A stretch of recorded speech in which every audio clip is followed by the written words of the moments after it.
Hey, savvy listeners, this is expat Andy, your host and producer of Publicity Your London Travel Toolkit, the most unique London travel show available. You're loving this show, right? So you might be shocked to know that the majority of your family, friends, neighbors, and colleagues have never heard of it. I know, insert gasp, clutch your pearls, right? At this very moment, someone you know, like, maybe even love, is struggling to plan a London trip with no idea that this treasure vault of help is available to them, free of charge. Do yourself and them a solid. Share this show with your network. In doing so, you'll help travel and hospitality businesses across London, and you'll make yourself look cool in the process. Thank you, and enjoy this episode. Oh, and of course, share it.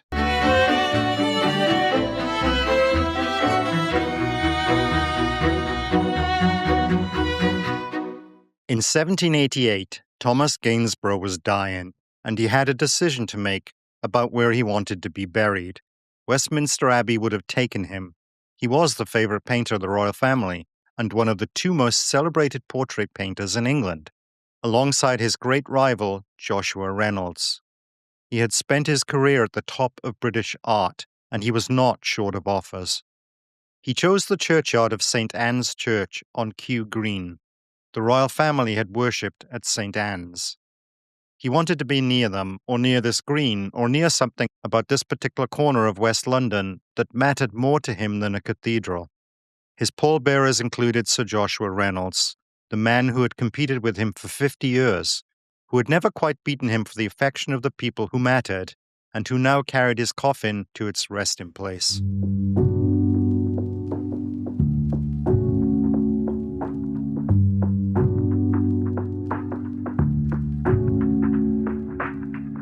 The coach and horses at 8 Kew Green, Kew, TW9 3BH, is just across the green from St. Anne's Church. It's been there since at least 1712. There is a National Archives inventory for the coach and horses on Kew Green, dated 1712. The amenities at the time included a Skittles alley. Camera describes it as an 18th century landmark building with Victorian expansion and improvements. The bones are Georgian. The windows, the proportions, the corner position on the green, all of it speaks to a building that was put up in an era when coach and inns were essential infrastructure, when the road from London to Richmond ran through this green, and when stopping here for the night was not a lifestyle choice, but a practical necessity. Young's Brewery has been associated with this pub since 1831.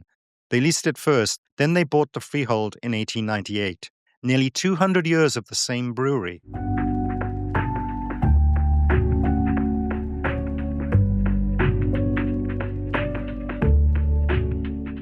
Kew Green is mentioned in a parliamentary survey of Richmond taken in 1649. A piece of common or unenclosed ground called Kew Green lying within the township of Kew, containing about 20 acres. Today it's roughly 30 acres, triangular, owned by the Crown Estate, leased to the London Borough of Richmond upon Thames. Cricket has been played on Kew Green since at least the 1730s.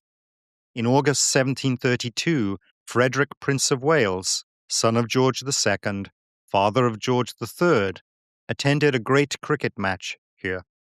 In July 1737, he captured a Prince of Wales 11 against a Duke of Marlborough's 11 on this ground. Cricket on a village green with the Prince of Wales at the crease, almost certainly watched from the direction of this pub. Frederick died in 1751. The story that has followed him through history is that a cricket ball killed him, hit in the chest during a match. The wound turned fatal. The truth is more mundane. It was a blood clot. The legend has outlasted the correction.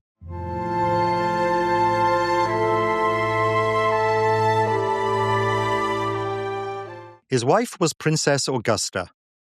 After Frederick's death, Augusta turned her attention to the grounds at Kew. She had plans and a gardener to make it happen.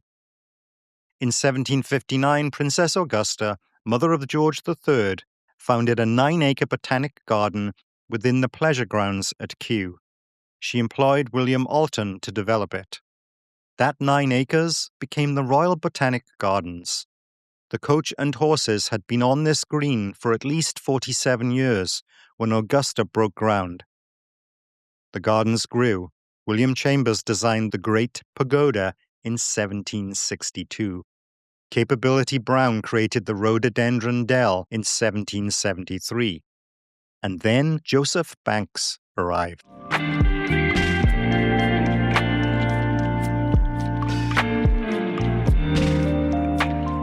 Banks had sailed with Captain Cook on HMS Endeavour from 1768 to 1771, visiting Brazil, Tahiti, New Zealand, and Australia. He returned with hundreds of botanical specimens and immediate fame.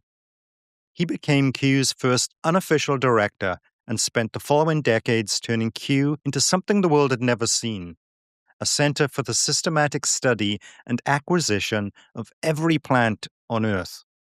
He did this partly by sending people to get them. Some of those journeys were entirely routine. One became the most famous mutiny in history. In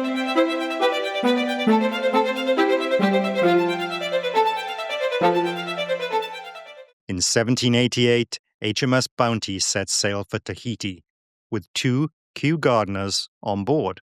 Their mission was to collect 1,000 breadfruit plants and transport them to the West Indies, where it was hoped the fruit would provide cheap food for the enslaved population on British plantations. The voyage was arranged by Joseph Banks. The crew mutinied en route to Jamaica. The breadfruit never arrived. The mutiny on the Bounty has been the subject of 3 major Hollywood films, countless books, and an enduring argument about whether Captain Bligh was a monster or a martyr. What tends to get lost in the story is where it started, in the gardens across the road from this pub. Joseph Banks commissioned the voyage from his position as Kew's first unofficial director. The 2 gardeners on the Bounty, Nelson and Brown, were trained here. The breadfruit plants were destined to be cultured here before going to the West Indies. The whole extraordinary, calamitous venture was organized by men who walked this green. Let's return to the churchyard.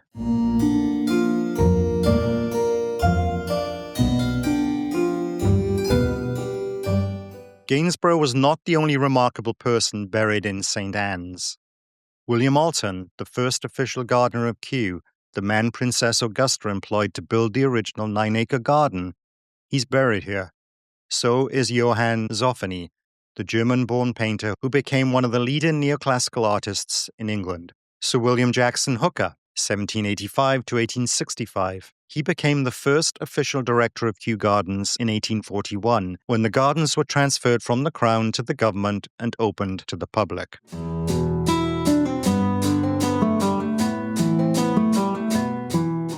Since 1851, 49 Kew Green has been the official residence of the director of Kew Gardens. The first 2 inhabitants and 2 of the most influential directors were Sir William Hooker and his son, Sir Joseph Hooker. At 49 Kew Green, a short walk from this pub, Sir William Hooker grew Kew from 11 acres to 75 acres of botanic garden and 270 acres of arboretum. He founded the Kew Herbarium. He's buried in St. Anne's churchyard. His son, Sir Joseph Dalton Hooker, 1817 to 1911, succeeded him as director. Joseph Hooker was one of the great botanical explorers of the 19th century, a friend and champion of Charles Darwin, and one of the first scientists to support and promote the theory of evolution. He also lived at 49 Kew Green. He also worked the gardens across the road. When he died at the age of 94, it was proposed he be buried at Westminster Abbey alongside Darwin. He declined. He chose here. The churchyard of St. Anne's, Kew Green, contains the founder of British landscape painting, the first 2 directors of Kew Gardens, and the first gardener who made Kew what it is. All of them, at some point in their lives, walked past this pub.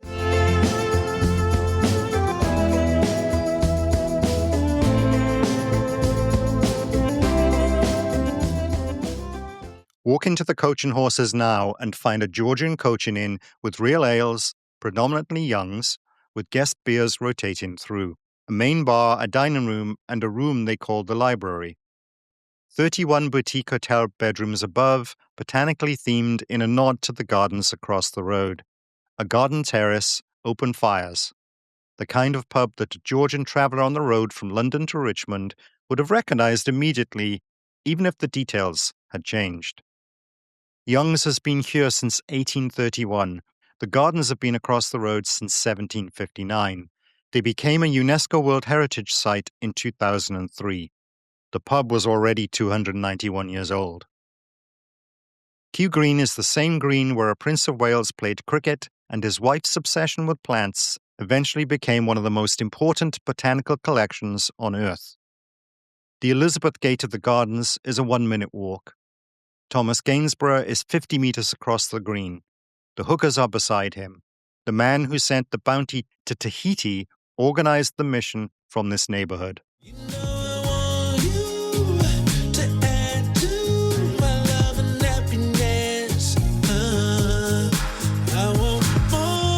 If you live, work, or travel in London, or if you own, manage, or work in a London pub, if you work as a London tour guide or at a London attraction, and you'd like to be a guest contributor to our main podcast, Publicity Your London Travel Toolkit, email me expatandy@publicitythepodcast.com. Love our content? Love London and its pubs? The best thing you can do is share the love. Literally, share this episode with your network. Your share is the butterfly ripple effect across the globe for a small business in London.